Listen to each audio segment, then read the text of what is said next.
Ya, mudah-mudahan kita bisa mendapatkan syafaatnya di yaumil akhir nanti. Amin ya rabbal alamin. Baik, hari ini kemarin ada miss ya, harusnya stres dulu. Kenapa Anda bawakan stres? Karena banyak sekali pasien yang stres. Bahkan tadi ada pasien yang stres gara-gara COVID. Ada yang stres gara-gara ekonomi. Ya, jadi ternyata penyakit stres ini luar biasa. Yang dulunya tidak menimbulkan masalah, jadi timbul masalah. Mudah-mudahan jamaah Masjid PLN nggak ada yang stres, mudah-mudahan. Kalaupun stres, itu stres yang baik. Ya, tidak selamanya stres itu buruk. Ya, dan mudah-mudahan bagi yang stres diberi kesabaran, diberi kesembuhan, dan mudah-mudahan bisa menjalankan nih saran-saran yang saya dapat dari sebuah jurnal, dan ini cukup menarik. Ya, dan hari ini kita bicara tentang stres dan solusinya seperti apa. Bukan berarti yang datang hari ini stres semua ya, tapi stres itu ada yang positif, ada yang negatif. Baik, apa sih yang dimaksud dengan stres? Ini penting sekali ya, supaya paham dulu gitu ya. Stres itu gangguan mental. Ya. Jadi mental sebenarnya. Karena apa? Karena tekanan. Ya, karena tekanan.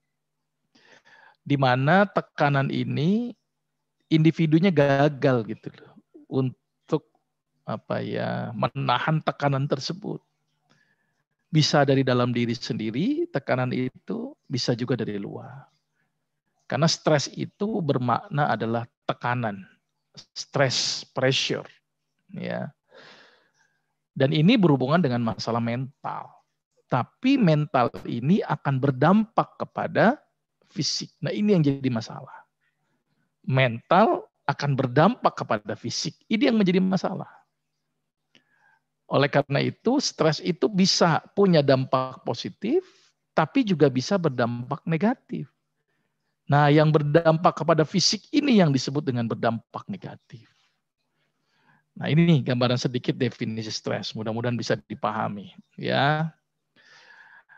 Nah, ini tadi kalau mungkin bentuk flyernya dari gerakan Kementerian Kesehatan itu juga mengunggah ini tentang masalah stres. Stres atau tekanan, kalau positif bisa berdampak bagus, memotivasi, tapi kalau negatif akan menimbulkan kehidupan sehari-hari. Nah, stres itu bisa dari luar tadi, bisa juga dari dalam. Kalau dari luar dari mana? Lingkungan rumah, lingkungan kerja, lingkungan sekolah. Nah, di PLN ini kan ada lingkungan kerja. Apakah stresnya ini bisa berdampak baik, ataukah berdampak buruk? Baik. Nah, ternyata stres itu ada pembagiannya. Ada yang disebut dengan eustress, distress, understress, dan overstress. Eustress itu disebut juga dengan stres normal yang memberikan motivasi. Kalau distress itu yang disebut dengan abnormal. Ada yang understress, ada yang overstress. Understress itu apa ya? Stres tapi malah bikin turun gitu. Ya, kalau over ya berlebih. Nah, ini tipe-tipe stres. Ya. Ini kalau saya bikin gambar ya begini nih ya. Bahkan ada yang bilang akut stres atau yang dibilang dengan chronic stres. Apa itu akut stres? Stres yang sifatnya mendadak. Ya, tapi juga ada stres yang sifatnya lama, yang ending-endingnya akan menyebabkan toxic stress. Stres yang berdampak racun kepada tubuh. Nah, ini ada juga pembagiannya berdasarkan tipe-tipenya. Ada stres fisik, ya. Kalau bermasalah, misalnya pada over, misalnya kegiatannya berlebihan, olahraganya harusnya misalnya 1 jam, dia sampai 10 jam. Nah, itu malah jadi stres yang jadi masalah. Ya, sama halnya dengan chemical stress, electromagnetic stress. Terus ada nutritional stress juga. Jadi kalau makan terlalu banyak, stresnya terlalu banyak, beban tubuh terlalu berat, itu juga menyebabkan timbulnya stres. Arti stres itu adalah tekanan. Ya sama dengan misalnya thermal stress, kepanasan terlalu dingin pun juga menyebabkan stres. Nah ini ada pembagian seperti ini. Tetapi ada pembagian yang paling umum itu adalah stres itu berdampak positif, ada stres yang berdampak negatif. Nah ini ada urutan-urutannya. Jadi dari positif, tolerable, sampai toksik. Jadi kalau sudah berat itu sudah sampai ke toksik atau menyebabkan kerusakan. Nah ini biar jamaah paham dulu tentang stres itu dulu. Karena sebelum masuk solusinya, pahami dulu stres itu apa. Nah kadang-kadang orang yang stres itu tidak sadar. Jadi kalau saya selalu nanya kepada pasien-pasien itu, Bapak stres, Ibu stres? Enggak dok, enggak stres, saya enggak mikirin apa-apa. Rata-rata begitu. Padahal kondisi fisiknya itu dipengaruhi oleh stres. Ya saya juga nyoba-nyoba iseng gitu ya. Dulu waktu pas kuliah itu saya kan ada stase di rumah sakit jiwa. Ya saya tanya aja tuh sama orang gila. Bapak gila nggak? Enggak, saya nggak gila. Rata-rata orang gila yang saya tanya di rumah sakit gila, nggak ada yang ngaku gila. Nah stres juga begini. Kadang-kadang stres yang stres yang kadang-kadang tidak kita sadari. Jadi dalam jiwa kita yang paling dalam mungkin namanya stres tidak sadar. Padahal dia stres. Nah kalau ini didiamkan terus-menerus bisa berdampak toksik. Apa itu? Racun. Bahkan bisa menyebabkan mohon maaf timbulnya gila. Maka itu hati-hati dengan orang yang stres. Ya siap-siap ini jadi orang gila. Baik, itu tadi sudah saya sampaikan. Ya ada beberapa stresor-stresor, ada lingkungan, ya ada stresornya stres gara-gara sakit, kayak sekarang ini nih. Ya ada stres itu gara-gara pikiran, ada stres karena lingkungan, ya misalnya penggunaan obat-obat, ya. Terus kemudian life change stressor, jadi perubahan hidup. Ya misalnya pernikahan, ya kematian keluarga. Nah itu macam-macam stresor. Jadi stresor itu banyak sekali. Intinya bisa dari dalam dan bisa dari luar. Ya, oke. Nah ini kebanyakan stres di kantor. Kebanyakan itu 46% karena kelebihan pekerjaan. Walaupun ada juga yang kurang kerjaan ya, kurang kerjaan 6%. Jadi jangan dianggap enteng nih orang yang nggak ada kerjaan bukan berarti nggak stres, ada yang stres. Karena nggak ada kerjaan mulu jadi stres dia. Tetapi yang paling banyak adalah over kerjaan. Jadi stres itu. Maka itu pentingnya membagi-bagi kerjaan. Mudah-mudahan para jemaah PLN nggak over kerjaan. Bagi yang over nanti ngomongin aja nih, biar terbagi-bagi. Walaupun ada stres karena masalah personal gitu ya, tetapi utamanya di pekerjaan itu karena workload, jadi kelebihan dari kerjaan. Nah, apa sih tanda-tanda orang stres? Ini juga harus dipahami sebelum nanti kita bahas bagaimana penanganannya secara islami dan alami. Karena nanti titik poinnya penanganannya ini. Jadi yang pertama, yang paling sering itu dimulai dari orang yang susah tidur. Atau tidur nggak nyenyak. Itu ciri-ciri orang yang stres. Hati-hati yang sudah tidur tidak nyenyak.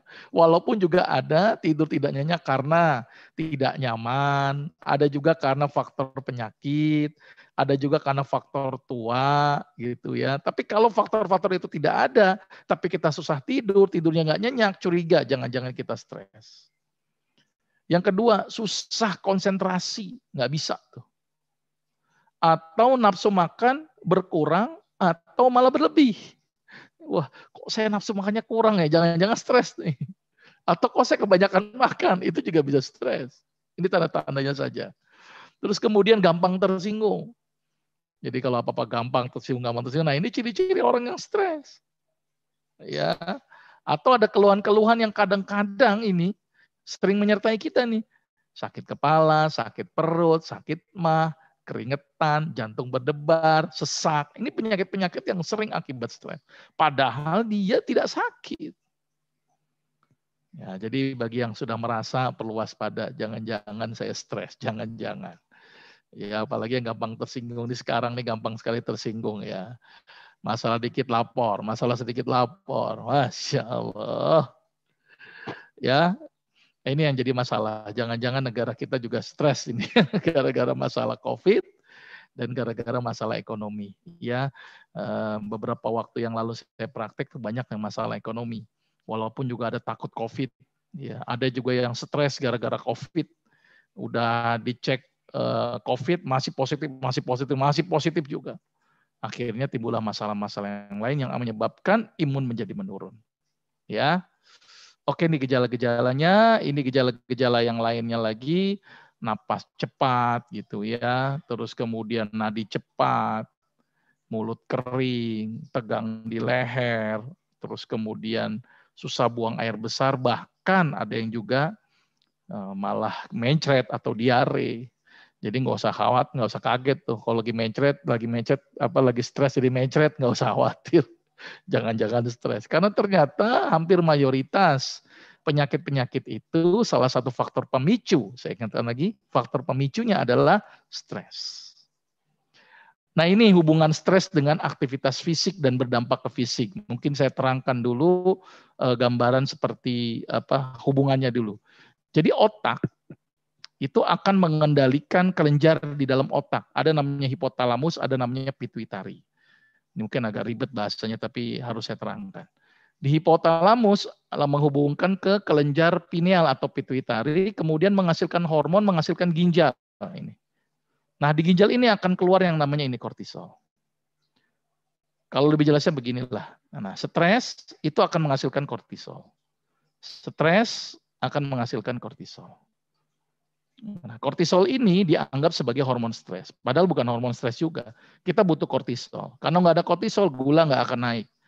Tensi nggak akan naik, drop terus tuh. Jantung nggak berdetak.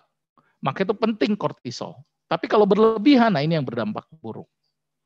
Ya, jadi stres intinya adalah berdampak kepada fungsi kortisol yang dihasilkan dari ginjal. Orang yang stres, maka hormon di otaknya akan menghasilkan hormon CRH, kemudian ACTH, dan kemudian ACTH itu merangsang ginjal, produksi yang namanya kortisol. Dan inilah yang dianggap sebagai hormon stres. Ya, jadi ingat stres, ingat kortisol. Ya, oke ya. Jadi kortisol itu muncul karena apa? Karena memang siklus rutin atau karena stres. Maka itu orang yang banyak kortisol akan berdampak negatif kepada tubuh kalau berlebihan. Tetapi kita butuh kortisol, butuh dalam takaran yang cukup. Makanya saya bilang stres itu penting juga untuk memotivasi semangat. Tetapi kalau kebanyakan stres akan berdampak kepada fisik. Apa dampaknya nih, lihat nih. Kalau kita lihat fungsi kortisol. Ya, meningkatkan tekanan darah, menurunkan imun, ya, bermasalah di insulin, mengganggu kesuburan. Nah, ini juga nih. Ini benar banget ini. Jadi saya punya pasien nggak punya anak dan akhirnya stres hidup dia. Ya sudah, lupakan itu nggak punya anak, fokus kepada ibadah. Setelah tidak stres dia langsung punya anak. Karena berdampak kepada kesuburan. Ya, terus kemudian menurunkan intake asam amino. Jadi agak kurus tuh badannya. Walaupun juga ada yang gemuk. Ya, karena ternyata juga akan berdampak kepada metabolisme lemak. Ya, terus kemudian bisa menyebabkan gangguan pada pengeroposan tulang. Ini kortisol ketika berlebihan akan berdampak buruk.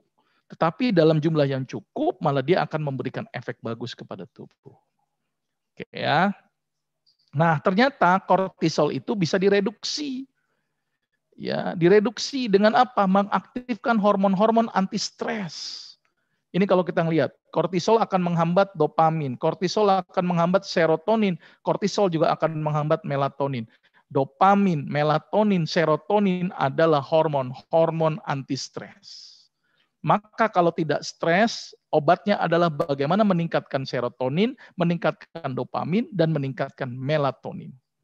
Ini kortisol berlebihan, stres berdampak kortisol berlebihan akan berdampak kepada reduksinya hormon-hormon kebahagiaan. Maka itu orang yang stres itu biasanya kalau berlebihan jadi tidak bahagia. Jelas ya? Jadi kalau ditanya kortisolnya kebablasan, berdampak serotonin turun, melatonin turun, dopamin juga turun. Ya. Oke. Apa dampaknya? Nah, ini Ini kalau kita perhatikan ya, rambut udah mulai botak. Perlu waspada juga walaupun memang ada bakat botak gitu ya. Sering sariawan, susah tidur, ini insomnia, jerawat, penyakit kardiovaskuler, hipertensi, jantung berdebar, kadang-kadang sesak, diabetes. Makanya itu diabetes ini luar biasa. Stres itu sangat mendominasi. Saya punya pasien ya kan, makannya dikontrol, kemudian obat gulanya teratur, tetapi stresornya tinggi, gula jadi naik juga. Maka itu kunci untuk mengobati diabetes, pertama jangan stres, jangan terlalu capek dan jangan begadang.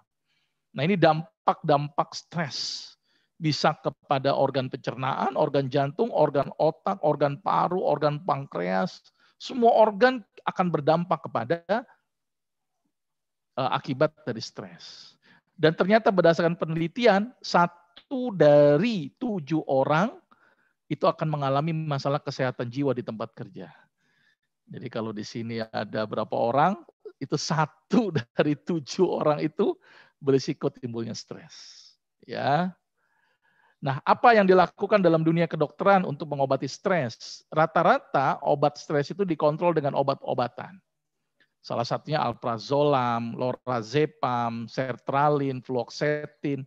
Ini obat-obatan golongan, mohon maaf, ini golongan-golongan psikotropik. Ya, golongan-golongan bahasa kerennya narkoba lah. Jadi dia akan sedasi, akan rileks, akan ngantuk. Nah ini golongan-golongan ini.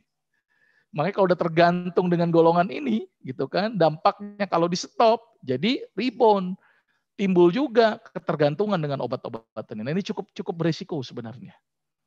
Ditambah lagi kalau pergi kemana-mana, disangka bawa bandar narkoba kan, karena minum obat-obatan ini. Ya, nah ini beberapa obat-obatan yang dipakai untuk pengobatan stres, tapi efek-efeknya yang jadi berdampak buruk. Ya, mungkin ini sudah sekilas saja deh. Ini beberapa obat-obatnya nanti mungkin bisa dilihat. Nah, bagaimana pengendalian stres? Nah, ini cara-cara yang digaungkan oleh Kemenkes. Ya, ini cara-cara nanti mungkin bisa dibaca. Saya lebih fokus kepada cara ini. Nah, ini saya coba himpun dari beberapa jurnal bahwa ternyata stres itu mudah. Islam sudah memberikan solusi. Maka itu pentingnya kita dekat dengan agama supaya tidak stres. Nah, jadi jangan kecanduan narkobanya, tapi kecanduan kepada ibadahnya. Itu yang luar biasa. Apa yang harus kita lakukan? Zikir, baca Quran, tahajud, senyum, tidur yang cukup dan matikan lampu, olahraga, kurma, makanan, dan tanaman herbal. Apa saja kita bahas satu persatu. Gitu ya, Akhi. Anda sampai jam berapa, Akhi? Takutnya kebablasan. Jam 1.30, Ustaz. Oke, 1.30 materinya sama tanya jawab ya? Sama tanya jawab, Ustaz. Oke, berarti sampai 1.15. Mudah-mudahan ini bisa terselesaikan. Zikir. Tadi yang saya sampaikan. Ya, ala bidzikrillahi tatmainul qulub. Hanya dengan mengingat Allah, hati akan menjadi tenang, tentram, bahagia. Jadi kunci untuk ngobatin stres, ingat sama Allah. Kemana-mana diperhatikan Allah, mengerjakan sesuatu ingat Allah. Caranya gimana supaya ingat Allah? Awali setiap kerjaan dengan baca bismillah, akhiri dengan baca alhamdulillah. Itu minimal yang bisa kita lakukan. Jadi kalau baca bismillah berarti ingat Allah. Atau kenali dulu Allah, ini penting. Maka itu tauhid ini menjadi penting. Siapa itu Allah gitu. Tujuannya apa sih Allah menciptakan kita di dunia? Pelajari tentang masalah tauhid ini. Ya, intinya adalah seringlah mengingat Allah. Karena ternyata dengan banyak mengingat Allah, maka hatinya menjadi tenang. Ada jurnalnya? Ada. Ini. Zikir redus stres. Bayangkan coba. Ya, ternyata zikir itu mampu menurunkan kadar kortisol di dalam darah. Maka itu banyaklah berzikir. Bisa dengan menyebut subhanallah, walhamdulillah, wala ilaha illallah, wallahu akbar. Intinya kita ingat sama Allah. Kenapa ini penting? Karena Allah yang menciptakan kita. Maka kalau pengen hati kita ini tenang, ya dekatlah kepada Sang Khali. Bukan dekat sama dokter ini. Ternyata aspek spiritual ini sering dilupakan. Ini salah satu jurnal nih kalau saya kaji ini panjang ini. Ya, tapi inti-intinya lagi. Ini juga sama. Orang-orang yang habis lahiran kan suka stres tuh. Zikir dicoba diberikan. Ya, ternyata di sini juga mampu menurunkan stres, decrease perceived stress. Jadi ada pengukurannya. Ini 2 jurnal yang luar biasa. Jadi yang pertama kalau kita nggak pengen stres selalu ingatlah Allah. Cara sederhananya lah mulakanlah sesuatu perbuatan dengan baca bismillah dan akhiri dengan alhamdulillah. Itu yang paling minimal. Tapi tolong perhatikan juga setiap ibadah kita diperhatikan Allah. Setiap tingkah laku kita diperhatikan Allah. Bayangkanlah bahwa kita itu ada yang memperhatikan. Nah ini cukup penting. Karena kalau kita diperhatikan, maka kita akan ingat Allah dan itu akan menjadi tenang. Oke, 1 ini penting. Yang kedua, ini juga penting sekali. Wa nunazzilu minal Qur'ani ma huwa syifa wa rahmatul lil mu'minin. Jadi obat bagi manusia. Obat bagi baik itu jiwa, walaupun apapun itu fisik. Nah, tadi zikir sudah, ingat Allah sudah. Mungkin perlu dilengkapi dengan baca Quran. Ada jurnal penelitiannya? Ada ini. Jadi dengan membaca Quran ternyata akan memberikan efek bagus untuk mereduksi stres. Nah ini, ya Quran Group, vital sign menurun tuh. Vital sign tuh tensi, nadi, respiratory rate ternyata turun. Ya kan? Terus dilihat apa lagi? Kadar kortisolnya. Nah, tapi bagi yang tidak dengan Quran malah menaik kadar kortisolnya. Maka itu di sini bahwa mendengarkan Quran itu mampu mereduksi stres. Dan ini diteliti pada orang-orang yang masuk ICU. Jadi orang yang masuk ICU itu harus bagus didengarkan Quran. Sampai diteliti sampai level itu. Ternyata kortisolnya bisa diturunkan.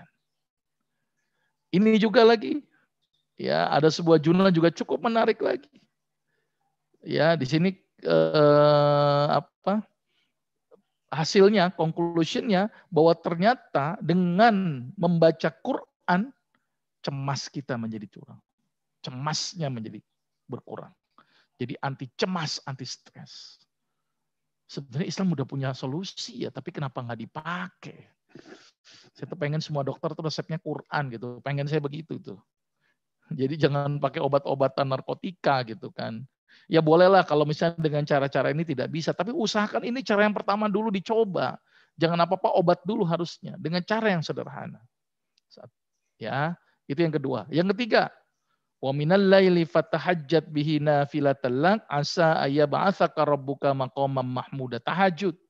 Ada jurnalnya? Ada. Ini jurnalnya nih. Tahajud menurunkan stres. Karena ternyata ada penelitian tahajud juga menurunkan kadar kortisol.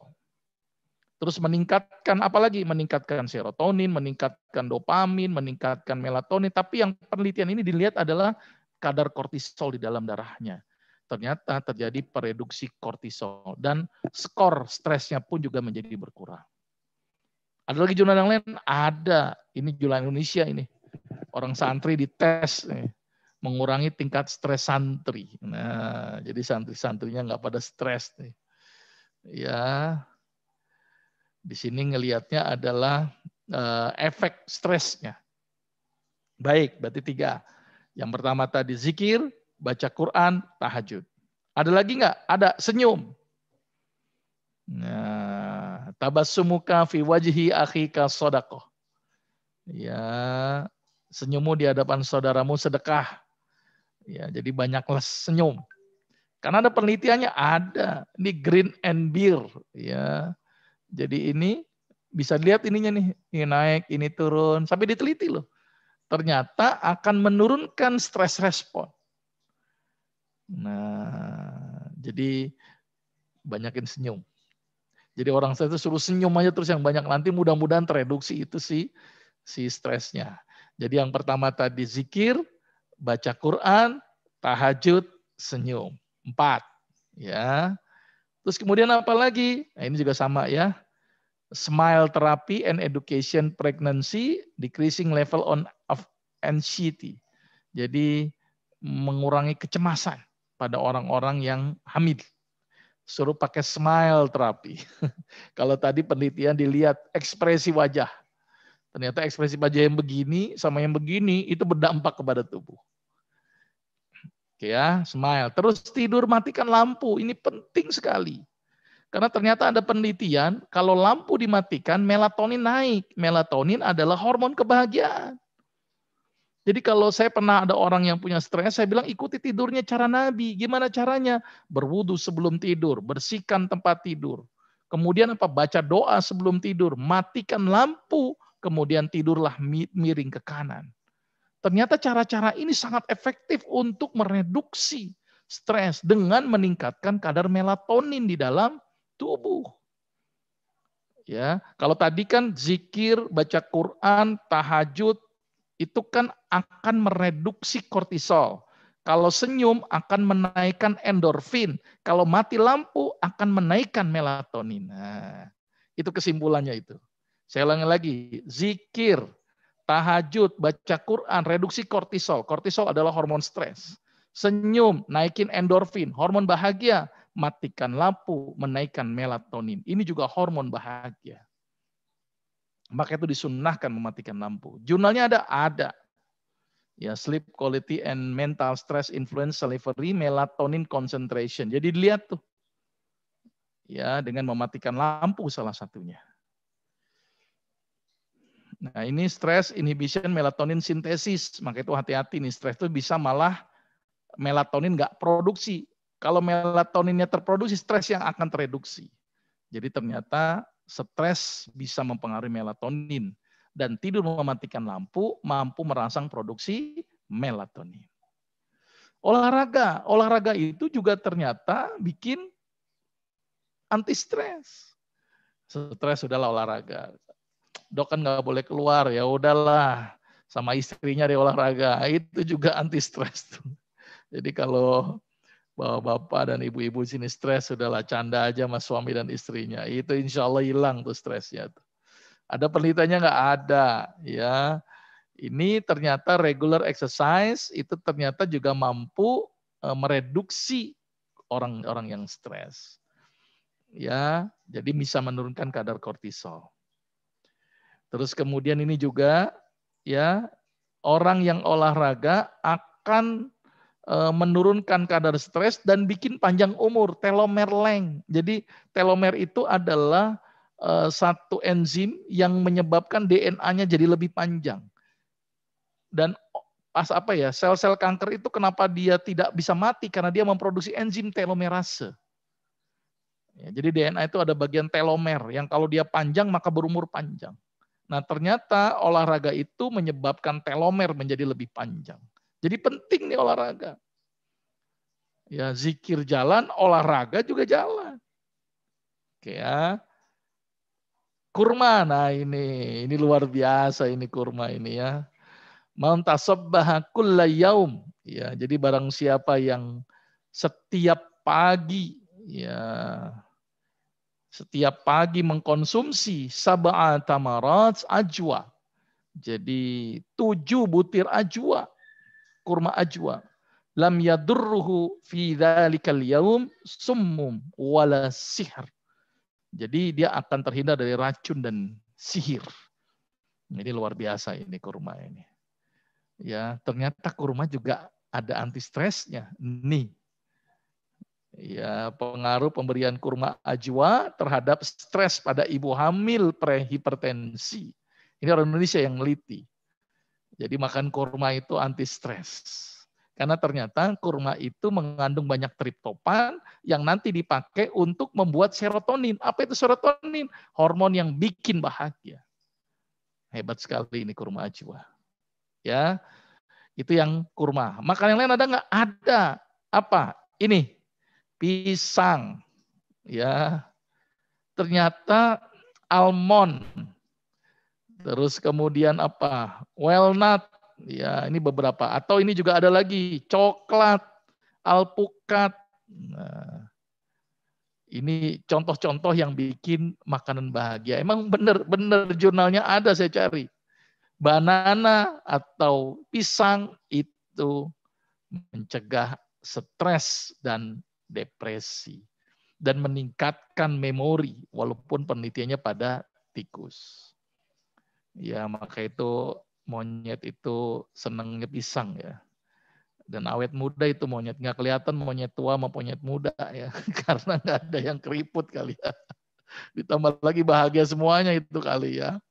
Nah ini penelitian. Jadi makan pisang. Jadi selain tadi kurma, saya suruh pasien-pasien saya kalau ada yang stres makan pisang, Bu. Ya, pisang yang paling bagus salah satu pisang raja yang cukup bagus. Dan juga ternyata meningkatkan memori. Nah, ini penting. Memorinya bisa mencegah penyakit yang namanya pikun atau Alzheimer. Apalagi coklat. Ini Ambon dulu ya. Ini jurnal tentang pisang Ambon. Ambon juga bagus pisang Ambon. Ya. Jadi bisa bikin tidur nyenyak dan mencegah hipertensi karena tingginya kandungan kalium.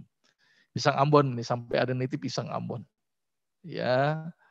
Coklat. Nah, ini juga bisa mereduksi stres. Tapi kalau bisa sih ya coklat yang nggak pakai susu. Tapi kalaupun nggak ada ya pakai susu juga nggak apa-apa. Ya, ternyata juga bisa mereduksi stres. Ya, cuman kalau kebanyakan coklat jadi gemuk gitu ya karena ada susunya tambah gulanya. Stresnya hilang, gemuknya jalan. Perlu diwaspadai juga. Makanya kalau bisa pakai coklat yang tidak mengandung gula dan juga tidak mengandung susu yang mengandung lemak karena dikhawatirkan malah menambah berat badan. Tetapi ini menunjukkan bahwa makanan ini mampu mereduksi kondisi stres. Terus ada nggak tanaman obat? Ada ternyata. Ada beberapa tanaman obat yang ternyata bisa dipakai untuk mereduksi stres. Apa yang paling banyak? Saya biasanya paling banyak pakai biji pala. Kalau nggak biji pala, kemangi. Tapi ada beberapa tanaman obat lain yang bikin anti stres. Kelor, putri malu, turi, lampes, secang. Ini ada jurnalnya nggak? Ada. Nih jurnalnya. Jadi penelitian semuanya ini. Jadi biji pala itu bikin kita tidak stres dan gampang tidur. Jadi bagi para jamaah yang susah tidur misalnya, coba ikuti tidur cara Nabi. Kalau nggak bisa juga, rebusinlah biji pala. Ya, biji pala ini sangat-sangat luar biasa. Saya punya pasien yang susah tidur dan sudah tergantung dengan narkoba. Dengan izin Allah kemarin sudah stop narkobanya, hanya mengkonsumsi rebusan biji pala. Dimulai dari 3 buah, geprek, seduh dengan air atau direbus dengan air mendidih ya, masukin 3 gelas air menjadi 1 gelas. Minumkan sore hari. Kalau tidak berespon bisa dinaikin menjadi 5 gelas. 5 biji. Tidak berespon bisa 7, bisa 10, bisa 15. Bahkan kemarin ada pasien saya sampai 20 walaupun perutnya kadang-kadang merasa tidak nyaman karena efek panasnya. Tetapi biji pala mampu mereduksi biar kita tidak stres dan gampang tidur. Karena ternyata tidur ini banyak masalah. Ya, banyak masyarakat kita yang ternyata tidurnya juga masalah.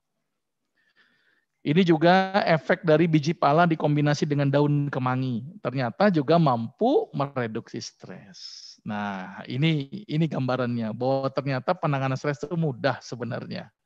Ya, tidak harus banyak tergantung dengan obat-obatan kimia sintetik. Dengan cara apa? Saya ulangi lagi, zikir. Penting ini zikir, mereduksi kortisol. Baca Quran, reduksi kortisol.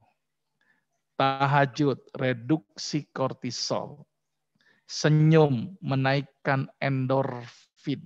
Ya, endorfin itu jadi naik karena dia senyum. Ya, olahraga itu bisa menaikkan endorfin. Ya, makan kurma menaikkan serotonin. Tidur matikan lampu mengaktifkan melatonin. Makan coklat, makan pisang, ya mengaktifkan serotonin. Ya, terus kemudian rebuskan biji pala dan kemangi, dia bersifat sedatif. Nah, ini gambaran sedikit, mudah-mudahan jamaah PLN ini nggak pada stres. Walaupun nanti ingatkan saya 2 minggu lagi kita bahas masalah ginjal gitu ya. Ginjal ini cukup penting. Kemarin harusnya stres dulu baru ginjal. Jadi jangan langsung ginjal dulu pada stres ya takutnya. Baik, mudah-mudahan ini bisa memberikan tambahan ilmu ya khususnya buat saya pribadi dan mungkin buat jamaah sekalian, mudah-mudahan ini bisa bisa diaplikasikan cara-cara yang sederhana untuk mereduksi stres. Mohon maaf kalau ada kata-kata yang salah, selebihnya mungkin kita dialog saja. Ana akhiri, assalamualaikum warahmatullahi wabarakatuh. Tafadhol. Waalaikumsalam warahmatullahi wabarakatuh. Ya. Alhamdulillah Bapak Ibu, baru saja kita mendengarkan penyampaian materi dari Ustadz. Semoga apa yang disampaikan bisa bermanfaat buat kita semua. Baik, selanjutnya kita masuki sesi tanya jawab. Bagi Bapak Ibu ada yang ingin bertanya, kami persilahkan. Untuk pertanyaan bisa disampaikan secara langsung kepada Ustadz atau melalui kolom chat. Baik, Ustadz. Di chat banyak nih. Ini sudah ada pertanyaan yang masuk di kolom chat. Ya, saya bacakan saja ya, Akhi ya. Oke. Semua gejala stres itu apakah bisa hanya muncul satu macam saja, Dok? Bisa. Jadi tidak hanya banyak macam. Misalnya dia hanya jantung berdebar saja, bisa stres? Bisa. Ya kan? Bisa susah tidur saja, tapi mungkin derajat stresnya saja. Kalau stresnya berat, mungkin akan banyak gejala. Tetapi kalau stresnya ringan, mungkin hanya satu atau dua gejala yang dia rasakan. Dan sekali lagi, stres itu tidak hanya ansih berdampak buruk. Ada juga stres yang berdampak positif atau berdampak baik. Jadi bisa muncul satu gejala, bisa beberapa gejala. Kadang-kadang gejala lainnya belum muncul, tapi satu gejalanya itu yang dominan. Nah itu yang jadinya dia jadi tidak nyaman dengan gejala itu. Kira-kira begitu. Mudah-mudahan bisa menjawab. Terus sering mendengar sakit lambung. Apakah pada lambung tersebut didominasi oleh stres atau asupan yang kurang baik? Jadi materi lambung sudah saya sampaikan ya. Sudah atau belum, Akhi, di sini? Yang lambung. Sudah ya? Sudah insya Allah ya. Jadi ada macam penyebabnya. Ada gastritis, ada ulkus, itu berarti luka. Ada yang namanya GERD. Itu apa? Asam lambung yang keluar dalam jumlah yang banyak. Nah, kalau untuk kasus GERD, nah yang GERD nih, apa itu GERD? Itu reflux, asam lambungnya naik atau balik, itu namanya GERD. Nah, ini didominasi oleh stres. Tapi kalau gastritis atau ulkus, walaupun juga ada unsur stresnya, tetapi didominasi oleh pola makan yang salah. Sering telat makan, kebanyakan obat-obatan yang mengiritasi lambung, ya. Terus makan cepat-cepat dan sebagainya lah, tidak dikunyah dengan baik, ya, ataupun ada beberapa makanan yang ternyata juga mengiritasi dari si lambung itu sendiri. Jadi kalau yang GERD dominasinya stres, kalau yang gastritis erosif stres juga ada, tetapi hampir disebabkan karena pola makan yang tidak baik, gitu ya. Karena semua penyakit itu bisa menyebabkan atau disebabkan salah satu faktor pemicunya adalah stres. Gitu ya. Terus kata Bang Roma Irama, stres obatnya iman dan takwa. Ya tadi, jadi ada unsur iman, ada unsur takwa, benar. Jadi zikir, baca Quran, tahajud, itu kan aspek-aspek keimanan dan ketakwaan. Tapi juga ada aspek lain tadi, tidur matikan lampu, olahraga, senyum yang banyak, konsumsi coklat, konsumsi kurma, rebusan biji pala. Jadi ada aspek-aspek yang sifatnya ruhani, tapi juga ada aspek-aspek yang memang harus dalam kondisi yang mereka harus konsumsi. Kira-kira seperti itu. Apakah bisa memenuhi kehidupan? Bisa, tadi saya bilang. Ada satu slide dampak dari stres bisa bikin kebotakan. Bisa bikin kebotak. Tapi juga ada botak karena penyakit daerah rambut, misalnya ketombe. Atau memang dia botak karena genetik. Nah, jadi harus dilihat beberapa aspek. Tapi bisa nggak? Bisa. Makanya itu bapak-bapak yang botak, ya mudah-mudahan bukan gara-gara stres. Karena memang genetiknya sudah botak. Ya, kira-kira begitu. Terus kemudian ketika berbaring sering merasakan sesak napas. Nah, kalau berbaring itu rasa sesak napas, tolong perhatikan apakah posisi tidurnya, ya, ataukah mungkin lagi berbaring banyak pikiran jadi sesak, atau jangan-jangan ada penyakit di daerah paru-parunya. Jadi sesak itu bisa karena paru-paru, sesak itu bisa karena jantung, sesak itu bisa juga karena stres, gitu ya. Jadi langkah sederhananya dicek saja, lebih aman. Ya minimal dengan sekali cek itu dengan rongsen saja. Karena sudah kalau udah berbaring seringkali sesak itu berarti harus diperhatikan. Biasanya orang sesak itu kalau jantung itu misalnya karena kelelahan. Misalnya dengan jalan 100 meter sudah sesak, nah itu jangan-jangan curiga jantung. Tapi kalau tidur aja sesak, perlu kita waspadai. Ya, apakah ada unsur dari penyakit di paru-paru atau unsur yang lain. Saran saya diperiksa terlebih dahulu. Gitu ya. Terus apa lagi?